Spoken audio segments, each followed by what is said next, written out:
Hello, hello, hello. This is Crystal, but you can call me Sherpa, and I'm so glad you are here. What are we talking about today? Today, we're going to talk about the map of consciousness. Now, this was really fascinating to me on my spiritual journey because I would always wonder why some people who would consider to be, like bad people, who have good things happen to them, and then, we always had kind of like these judgments of what was a good person and what was a bad person. And what I found really fascinating about this tool is that when we're judging good or bad, we really can be on either side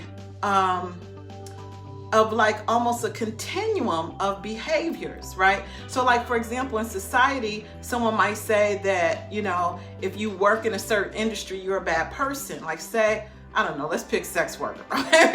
We'll pick that.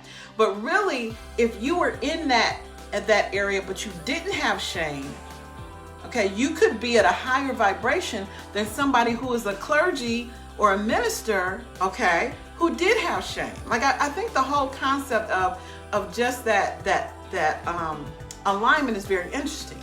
But let's go ahead and get into the content. So the map of consciousness was created by a guy by the name of Dr. David Hawkins. And what he did was he actually calibrated the energetic frequency of different things and countries and emotions. And he came up with this map of consciousness. And he actually was able to calibrate countries and behaviors, right? So one of the things that I found fascinating is that most of the people in the world calibrate at 200 or below. And 200 is like neutral, but like all the lower vibration. So when people say, high vibe or low vibe, what they're really talking about is 200 is kind of like the level of neutrality. Everything under that is what would be considered low vibe frequencies, and everything above that would be more high vibe frequencies, all the way up into 1,000. And 1,000 is the highest level that you could have as your vibration and still be in the human body. So ascended masters and people, Jesus, Buddha, all those guys, they would be up at 1,000. And so what I, and perhaps you, I don't know, are striving to is we're striving to get from, wherever you are, I don't know if you're 0, 20, 30, whatever, up, to 1,000. And so that is where, kind of the journey begins. And this is where in my spiritual walk, I found myself lacking because I would read Philippians 4, and it talked about getting to all those levels, but I didn't really feel like there was like a tool to do it other than just be like, ooh, Lord, help me, because that woman getting on my nerves and I'm trying to love her, but I just, you know what I'm saying? Like I didn't really feel like I had like a good way to do that. So the map of consciousness really, it helped me to visually see kind of where all those things line up. And it also helped me to be more open to other modalities of help because it's reading frequency and vibration. And so do the other, what do you call it? So do the other people who are gifted with the ability to read energy, and like Reiki healers and tarot card readers and all those psychics. They have the ability to read the energy that you can't see because you're not enlightened enough. You're not vibrating at a high enough level. You can go to someone who can tell you what level you're vibrating at, or what they can tell you is they can tell you based on the vibration that you're emitting, the path that you're on. That's another video to talk about how you are always in control. And I think that's where people kind of get off. You may be at a point where you want additional help and you can see there's potential value in numerology or astrology or psychics or something like that, but you feel like, ooh, I shouldn't deal with them. I think that there's a distinction, and the distinction is that you're always in control. And I think where you would get into trouble is if you go to those different people and then you think that what they're telling you is the only answer. And it's not. You can always change the end result. And there are some bad seeds out there in every area. And so they may lead you to believe that what they're telling you is the end result. But really, you always are in control and you always have the ability to change. So anyway, I digress.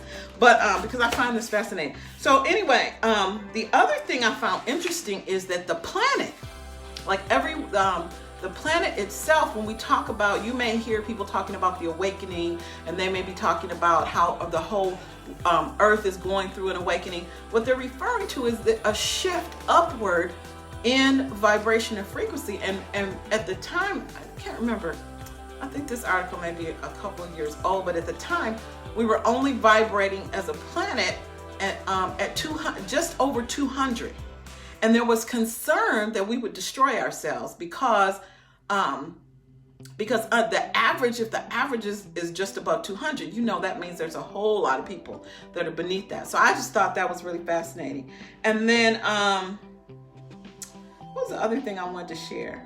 That there actually are some people on the planet who vibrate at 600, but there's only like less than 20. I think one, article that I looked at, there were like 15 people probably on the planet that vibrate at 600 or above.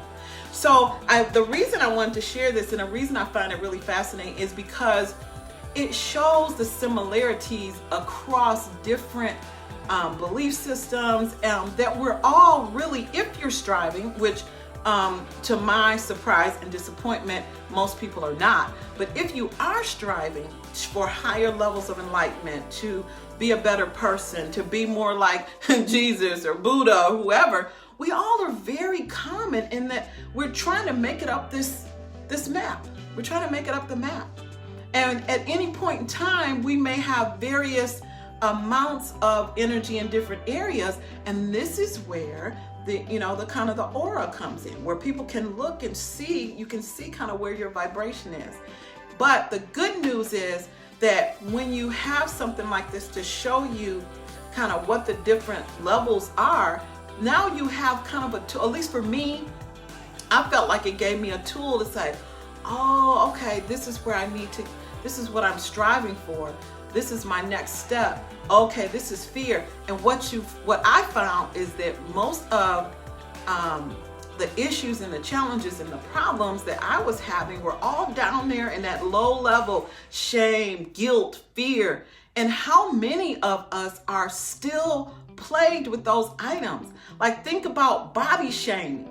Listen to me. Oh man, I feel like I need to lose X number of pounds. Or we spend so much time just focusing on our bodies, what to put in them, what to put on them, what to do to them, what not to do to them. You know what I'm saying? We spend so much time on that, but it's really like this really small piece of who we are. So anyway, I just thought it was interesting. I wanted to introduce the map of consciousness in case people were not familiar with it. And I'm actually I'm trying to put together a visual that shows like the different modalities or resources available to help you move up the map of consciousness in a positive way, and just have an awareness of that. And it was more difficult than I thought. I had as a goal this week to finish it.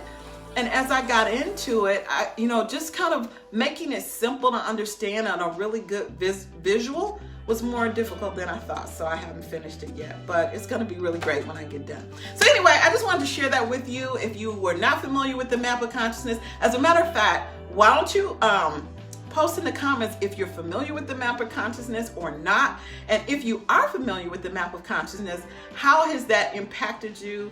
What insights did you gain from it? Did you find it helpful? Did you find it confusing? Just let me know in the comments. And I hope you had a great day, and I'll talk to you soon. Bye.